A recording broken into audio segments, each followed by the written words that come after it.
Idee zu Goldberg ist schon vor längerer Zeit entstanden. Wir haben ein Konzert gemeinsam gespielt in Hannover, wo unsere syrischen Kollegen ein Stück aus dem Notenbüchlein von Anna Magdalena Bach gespielt haben. Und das hat mich so inspiriert nachhaltig, dass ich, als wir im Streichtrio die Goldberg-Variationen angefangen haben zu arbeiten, immer wieder an dieses Arrangement denken musste. Und ich bin froh, dass wir jetzt dieses große Projekt geschaffen haben, in dem wir die gesamten Goldberg-Variationen angehen und darüber uns unsere Gedanken machen und die gemeinsam entdecken.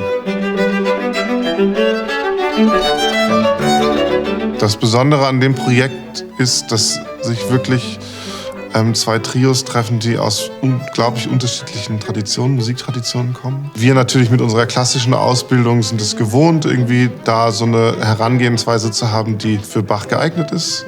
Aber unsere syrischen Kollegen sind das wahrscheinlich nicht, obwohl ich gelernt habe, dass sie auch Bach studieren im Studium in Syrien, aber nie wirklich Bach spielen.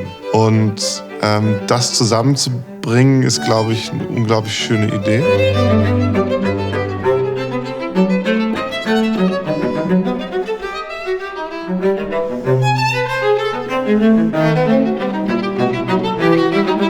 Der Arrangementprozess ist auf jeden Fall der längste jetzt in dem Prozess, weil der uns von Anfang an begleitet hat. Wir haben ja direkt, nachdem klar war, welche Idee wir umsetzen wollen, uns immer wieder online getroffen und haben die Noten angeschaut und überlegt gemeinsam, wem kommt hier welche Idee. Wir hatten ja die Idee, dass es sich von Bach hin zu immer mehr arabischer Musik entwickelt. Das heißt, wir mussten gucken bei den ersten Variationen, wie können wir noch nah an Bach bleiben, und bei den letzten Variationen, welche Freiheiten haben wir, welche Freiheiten wollen wir uns nehmen. Bearbeitung bleibt natürlich bei vielen Musikern ein offenes Thema. Manchen werden sagen, auch Skandal, auf keinen Fall. Die anderen werden sagen, naja, warum nicht? Schöne Musik bleibt schöne Musik, egal welche Besetzung es ist. Natürlich, wir haben uns trotzdem sehr viel Gedanken gemacht. War uns wichtig, dass das Konzept ein großes Bogen ist und dass die große Form von Bach mit allen Variationen, die 2 Aria und auch die in 2 Teile oder dass die Variationen in 3er-Gruppe funktionieren. Jede dritte hat einen Kanon. Und diese Reihenfolge gibt es auch in der arabischen Musik. Also wir haben auch unsere Reihenfolge von der Musik, von der arabischen Musik, nämlich Dulab oder Longa am Anfang, und dann kommt Taksim. Und dann nach dem Taksim kommt Mawal, oder nach dem Mawal kommt Muwashah oder ein Lied. Das ist eine musikalische Formalität auch von der arabischen Musik. Und dann habe ich mir überlegt, also wo könnte das gut passen? Und dann von 22 bis 24, also es war exakt richtig, wo kann man das genau einsetzen kann.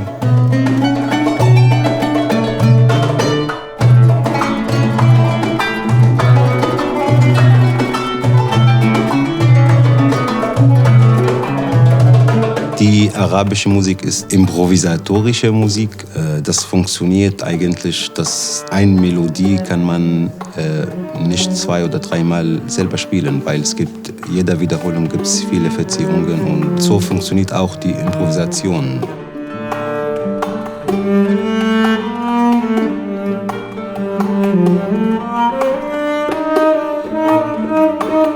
Vor diesem Projekt habe ich natürlich sehr wenig improvisiert.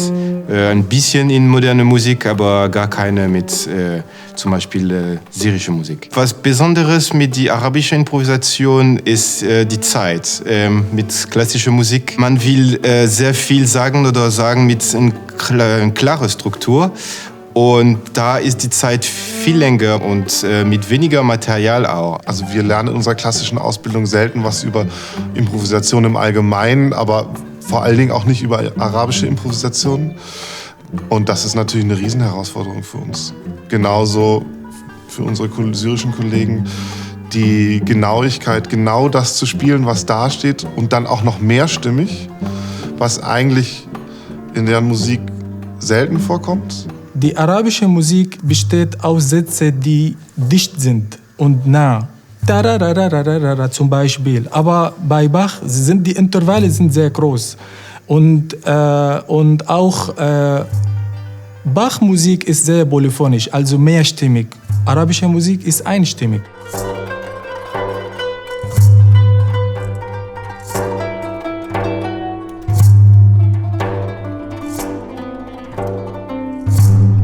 Es gab Variationen, zum Beispiel die 29. Tatsächlich kam mir ganz klassisch eines Nachts diese Idee, ach komm, lass doch mal eine dieser Makams auf den Bach-Original-Notentext legen und schauen, wie das klingt. Makam sind Tonleiter.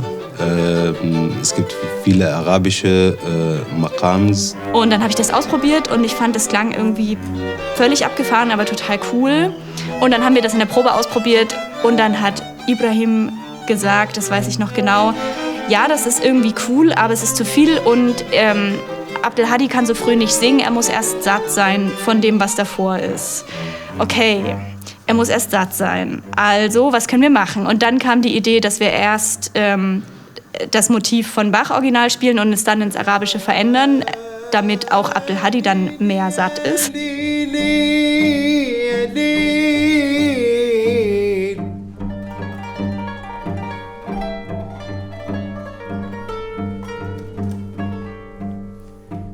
يا ليل يا ليل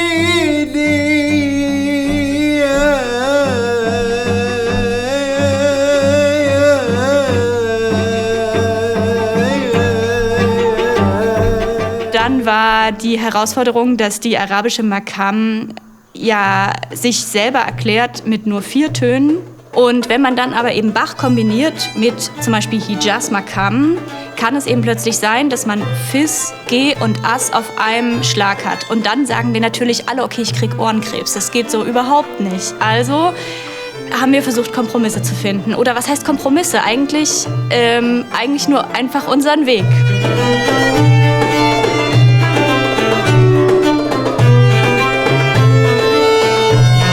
Ich bin in der Musikhochschule Damaskus studiert. Ich habe klassisch Arabisch Gesang studiert und das war meine Auswahl, weil ich mag Gesang, seit ich Kind war. Daneben habe ich selber Oud gelernt, ohne dass ich Lehrer brauche, weil das Instrument Oud ist sehr traditionell und es gibt fast in jedem Haus ein Oud-Instrument. Wenn wir Bach bearbeiten wollen, dann soll ich erst die Noten gucken, damit ich weiß, welche Taktart ist das und ob Percussion passt vor einem Stück oder nicht, ob sie echt melodisch kompliziert oder viel los ist in den Noten. Danach kann ich entscheiden, welche Instrumente passt. Rik und Darbuka sind die arabisch-traditionellen Instrumente. Darbuka kommt ursprünglich aus Ägypten. Damals ist aufgebaut von Keramik und man setzt auch eine Fischhaut auf die Darbuka. Momentan ist anders aufgebaut.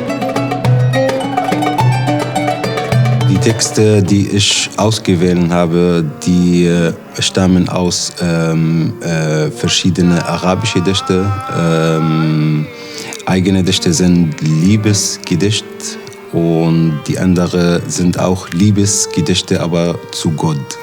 Und das nennt man Sufi-Gedicht. Die Sufi-Gedichte sind schon lange berühmt in islamischen Kultur.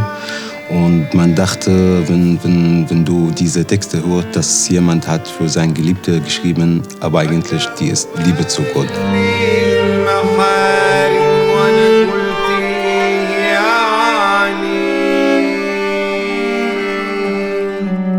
Wir mussten natürlich im Streichtrio unsere westliche Herangehensweise an diese Musik ein bisschen fallen lassen, weil zum Ende hin der Variation wir viel mehr in der Klangwelt Syriens zu Hause sind, als wir vielleicht bei Bach zu Hause sind. Bach, seine Musik ist einfach genial, also universell. Also kann man irgendwie auch, die Musik bietet dir was an. Ich glaube wirklich, das ist meine Meinung, damals, wenn Bach ein Bezug zu arabischer Musik oder, keine Ahnung, einen Ausflug nach Aleppo gemacht hat, wirklich, da konnte er auch was schreiben oder was komponieren.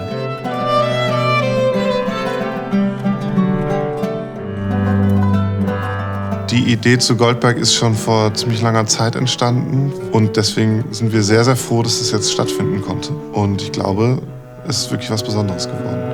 Steht Bijma'na Sawa, also Bijma'na Sawa bedeutet also macht uns gemeinsam. Und so ist das heute Goldberg-Version.